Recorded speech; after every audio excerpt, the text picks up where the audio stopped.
vous dire qu'en plus qu'on a réalisé l'analyse globale, mais aussi on a réalisé une analyse sexo-spécifique pour pouvoir regarder l'aspect genre de manière particulière.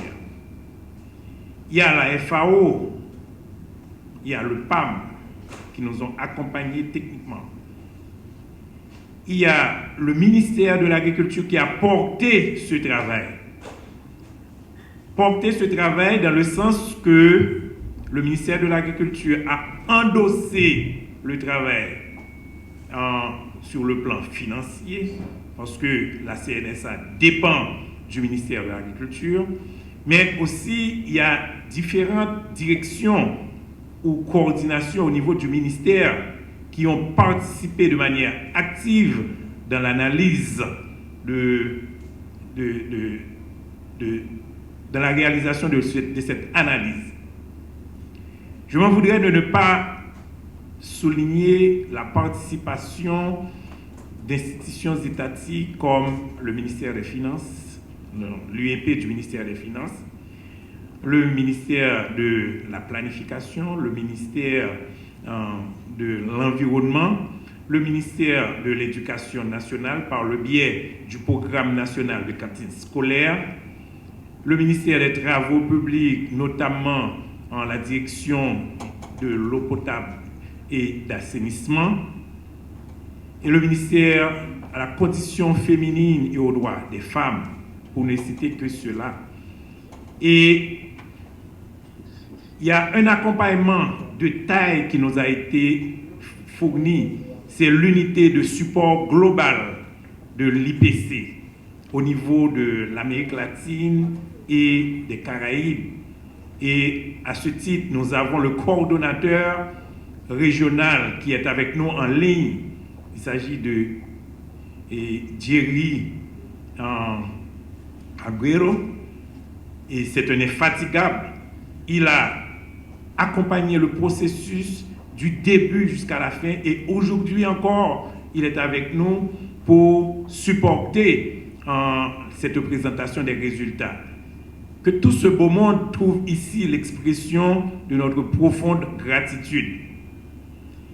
Et je termine pour souhaiter, et ce n'est pas juste un souhait, c'est déjà une concrétisation, que les différents décideurs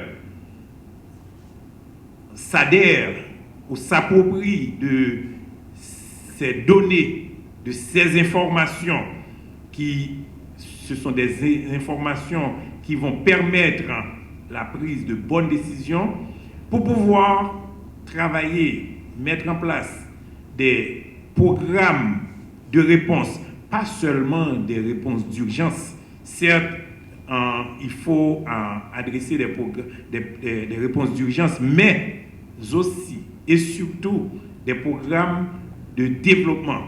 Parce que si on reste juste à apporter des réponses d'urgence, eh bien, à chaque fois, on restera dans ce cycle infernal d'urgence. Il faut aussi rechercher l'articulation entre l'urgence et le développement, sans oublier que nous sommes dans un contexte de turbulence sociopolitique. Il faut aussi que les actions apportées puissent être des actions génératrices de paix. C'est en ce sens que nous sommes là ici avec les résultats qui vont être présentés. Certes, c'est des résultats qui montrent la gravité de la situation, mais il faut que nous prenions notre courage à deux bras pour faire face à cette situation, parce que nous savons que la situation n'est pas irréversible. Il suffit que nous nous mettions au travail, que nous adressons les bonnes actions et au bon endroit pour que nous puissions arriver à des résultats probants. 1, c'est la base. Niveau 2, c'est beaucoup plus avancé. et après développer des expertises pour avoir le niveau 3, accompagner, faciliter des analyses, faciliter des formations, et être des formateurs pour arriver. Donc on a tout ça et une classification à la fin du mois d'août pour faire tout ça. Donc et en même temps, on a prévu un atelier de formation niveau 2. Parce qu'il y a, dans le groupe de travail technique, il y a beaucoup d'analystes de niveau 1. Mais on doit aller beaucoup plus loin pour qu'on ait aussi des analystes de niveau 2. Et ce n'est pas la CNSA qui certifie, c'est une certification mondiale. C'est l'unité de support global qui supervise, qui réalise et qui certifie avec un certificat de reconnaissance internationale. Donc on a tout ça et depuis maintenant jusqu'au mois de novembre pour faire ce travail. Et en fait, tout ce que nous venons de dire là participe de l'ensemble d'objectifs pour mettre à disposition des décideurs à différents niveaux des informations actualisées sur la situation de sécurité alimentaire dans le pays. La situation socio-politique est turbulente, donc nous avons besoin de l'appui des uns et des autres pour mettre en œuvre ces chantiers.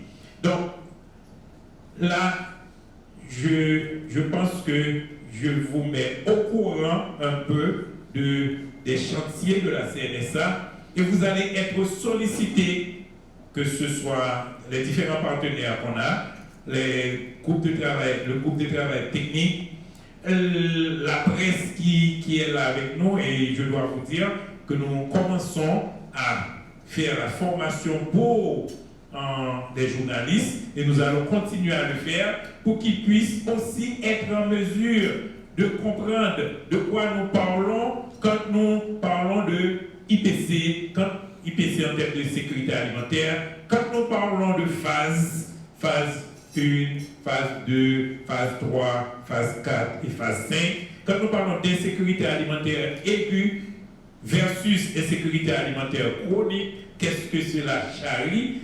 Et la malnutrition aiguë, comment est-ce que ça contribue à comprendre la situation ou bien à faire des analyses intégrées.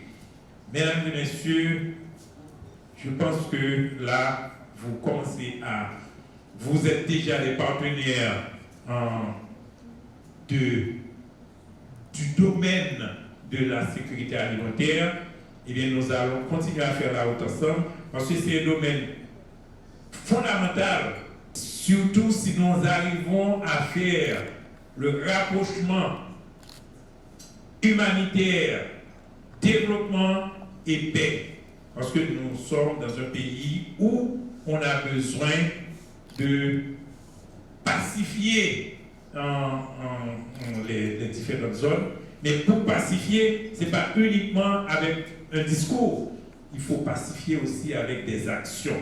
Et la sécurité alimentaire et la nutrition représenteront des actions phares pour pouvoir aider à une pacification si on s'y tient bien, si on prend bien, si on se prend bien et si on fait l'intégration, si on fait l'intersectorialisation et qu'il y a une mutualité qui se fait dans les actions.